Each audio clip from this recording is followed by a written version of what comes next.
warahmatullahi wabarakatuh. Apa kabar semuanya? Semoga kita semua dalam keadaan sehat walafiat.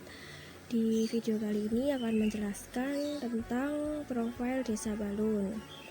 Untuk yang pertama yaitu akses menuju Desa Balun. Akses jalan menuju Desa Balun dibilang cukup strategis karena terletak di jalur Pantura. Namun hanya 2 kendaraan saja yang bisa menuju Desa Balun, seperti sepeda motor, mobil, becak, atau kendaraan kecil yang tidak membawa muatan yang cukup besar karena jalannya juga cukup terbatas. Desa Balun itu terletak di Kecamatan Puri, Kabupaten Lamongan. Dijuluki sebagai Desa Pancasila karena di sini terdapat tiga agama, yaitu Islam, Kristen, dan Hindu, yang dimana semua masyarakatnya hidup rukun dan berdampingan dari zaman dulu. Desa Balun merupakan desa wisata religi karena memiliki makam Mbah Alun yang sering dikunjungi oleh warga-warga sekitar, dan disebut Desa Pancasila karena memiliki 3 agama yang berbeda, yakni Islam, Kristen, dan Hindu. Dan karena itu banyak menarik minat para wisatawan atau para warga-warga sekitar yang ingin melihat ke desa kita, karena perbedaannya tidak menimbulkan percekcokan, karena perbedaan itu kita bisa bersatu. Jadi tatanan kehidupan sosialnya bisa saling berbaur gitu ya, Mbak? Ya, kita nggak pernah cekcok karena agama, kita nggak pernah ribut-ribut soal harus ini, harus itu.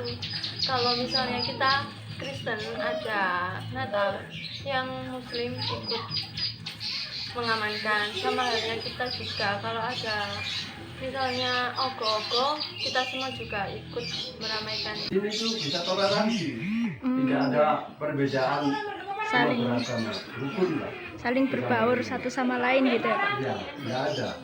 Tapi bertengkar, itu nggak ada. Mulanya Desa Balun ini disebut Desa Pancasila, Desa Percontohan. Desa percontohan Iya. sekaligus. Jadi lain desa-desa sini tidak ada seperti Desa Balun ini. Tidak. Memang milane kalau desa sini ya gumun gitu.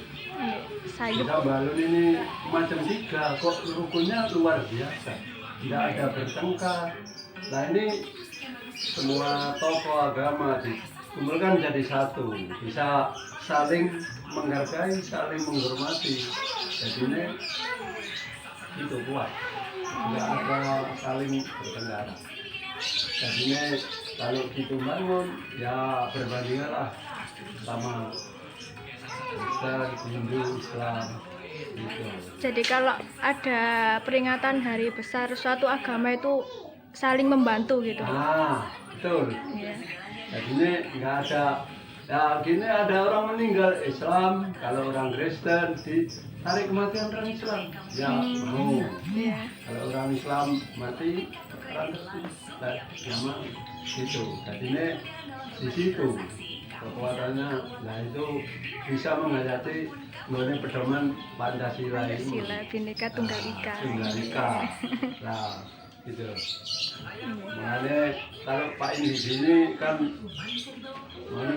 dari Bukadum menjabat kepala desa dari Desa Balun ini agama 3, tapi rukunnya luar biasa. Ya, bisa gabung jadi satu. Kita memang sudah terbiasa dari nenek moyang kita itu sudah rukun. Jadi meskipun kita itu berbeda agama, kita itu tetap bisa berdampingan, karena terkadang dalam satu agama pun satu keluarga pun kita itu beda-beda agama. Kayak dalam satu keluarga itu ibunya Islam, bisa anaknya nanti menikah ikut Kristen atau Hindu dan lain sebagainya. Jadi untuk masalah agama di Balun itu sudah menjadi suatu hal yang wajar-wajar saja dan tidak mengganggu aktivitas seperti yang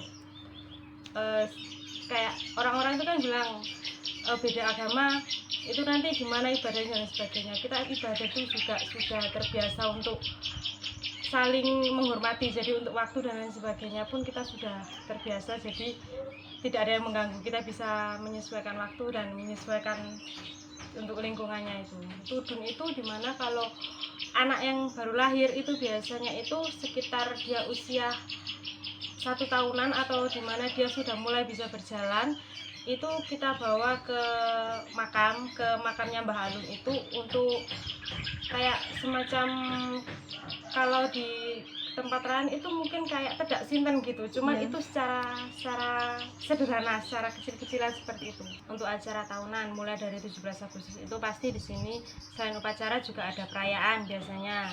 Terus ada, kalau mau Idul Fitri itu pasti ada kayak semacam pesta kembang api sama takbir keliling. Terus kalau mau nyepi itu juga ada arakan ogo-ogo itu yang dia keliling desa itu. Terus kalau Natal juga ada perayaannya Natal. Terus kalau ada lagi tiap bulan itu ada pasar Jumat Kliwon kalau di sini nyebutnya itu. Soalnya banyak peziarah datang dari berbagai desa, jadi sama masyarakat sekitar itu dimanfaatkan untuk berjualan minuman, makanan seperti itu. Ini itu mayoritas itu petani tambak. Jadi kalau musim hujan mereka jadi petani ikan karena tambaknya diisi ikan. Terus kalau sudah masuk musim kemarau biasanya diisi padi. Terus sebagian lagi itu jadi pedagang. Jadi rata-rata itu mata pencariannya seperti itu. Mungkin ya memang ada sebagian yang jadi PNS atau jadi yang lainnya. Cuman secara garis besar biasanya jadi petani sama pedagang. Kalau musim penghujan, kalau curah hujan tinggi, itu memang air yang ditambak sama di kali itu bisa meluap, cuman tidak sampai ke banjir. Lain halnya kalau pas tanggul yang di daerah Candi Pari itu jebol, itu biasanya airnya masuk, itu di beberapa tempat di Desa Balun itu memang bisa banjir karena memang kondisinya kan rendah. Jadi bisa, atau di pinggir-pinggir tambak gitu, jadi bisa kena air banjirnya. Kalau kemarau itu, kalau untuk sekarang ini tidak terlalu parah ya, soalnya jarang-jarang kan ada hujan masihan. Kalau tahun-tahun kemarin itu kalau kemarau itu bisa sampai benar-benar habis airnya. Jadi sumbernya itu susah. Di Desa Balun ini orang-orangnya itu kalau tanamnya ya seperti umumnya ada jagung, kalau musim padi ya padi, pisang juga. Terus nanti kalau ada tanaman sayur-sayuran kayak apa, labu air, itu biasa dipenuhi sama itu. Nggak ada yang tanaman yang aneh kayak itu ya, cuma umumnya aja, pada umumnya kayak sayuran, pisang. Biasanya kalau kemarau panjang sampai kering kalinya itu kan dilalui kali panjang itu. Dan biasanya tahun kemarin itu tapi masih ada air. Kalau nggak ada air biasanya beli orang-orang itu beli kayak yang tangkian gitu untuk isi sawahnya biasanya. Kalau waktu musim hujan kayak sekarang ini, Mbak? Kayak sekarang ini ya masih ada air, tapi kan belum ada yang apa padi biasanya sampai banjir, kadang-kadang sampai banjir. Bulan 10. Ini sekarang waktunya ikan, jadi belum ada yang panen, masih waktu Bulan 9 itu udah panen. apa pembibitan. Di arah selatan itu bisa dari Jalan Besar Rumah Sakit Muhammadiyah itu masuk lewat Desa Sarirejo lurus saja. Kalau dari timur itu bisa lewat Desa Nglugu, Kelari, terus langsung masuk ke Balun. Kalau dari arah barat bisa lewat Desa Candi Pari. Kalau lewat arah utara itu bisa lewat Desa Ngujungrejo. Itu jalannya lurus-lurus semua, nggak ada belok-belok. Ya. Lalu untuk di Desa Balun itu terdapat 2 dusun ya, Mbak. Dusun apa saja itu? Dusun Balun sama Dusun Rangka.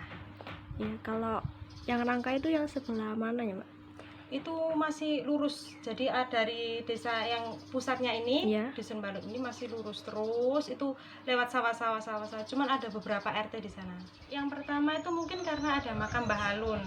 Di situ kan kalau kepercayaan di sini dari semua desa, kalau memang masih ada garis keturunannya orang Balun, meskipun itu dari neneknya, kakeknya atau kakek buyutnya, itu biasanya tetap kalau Jumat Kliwon itu tetap ziarah ke sini. Itu yang pertama dari makam Mbah Alun. Yang kedua itu memang karena kita punya 3 agama, tempat ibadahnya berdampingan, itu jadi mungkin bagi sebagian orang yang memang belum terbiasa dengan keberagaman yang seperti itu menarik gitu. Seperti jadi sering orang datang itu hanya untuk sekedar berfoto atau untuk sekedar tanya-tanya di lingkungan sekitar tempat ibadah.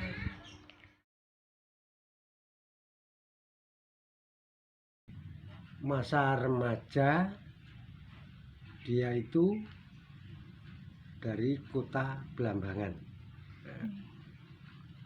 Terus menganut ajaran Buddha.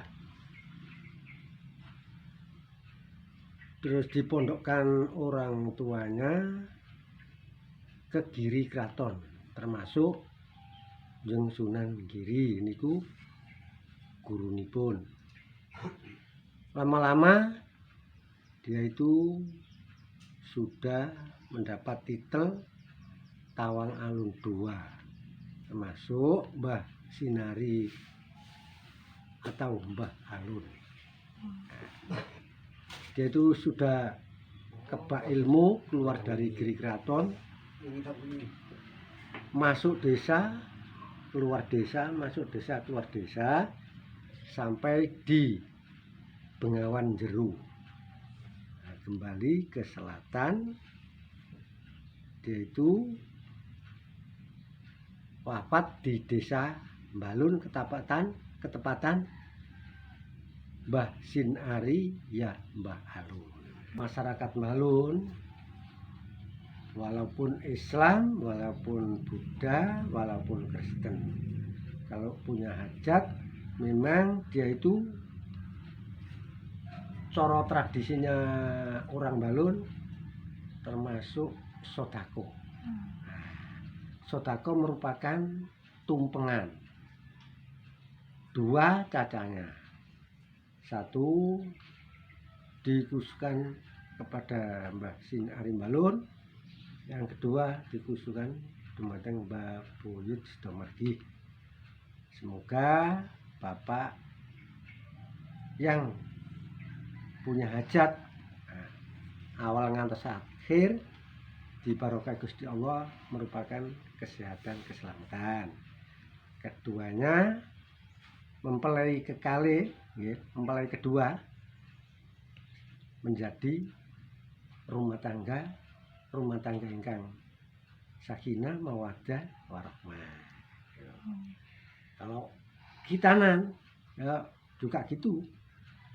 Semoga anaknya besok dikitan menjadi orang teladan atau menjadi anak ingkang barokah, menjadi ajaran agama atau orang tuanya atau negara. Seharusnya mempunyai cita-cita, dia itu mendapat bimbingan dari orang tuanya, sukses bekerjanya besok yang sudah dewasa. Lalu yang setiap malam Jumat Kliwon itu banyak berziarah hanya dari luar. Banyak berziarah dari luar desa. Kios Bumdes terletak di lapangan Desa Balun sebelah selatan. Ada 9 kios. Satu kiosnya itu ditempati satu RT, dan setiap satu kios itu harus beda-beda jualannya, nggak boleh sama.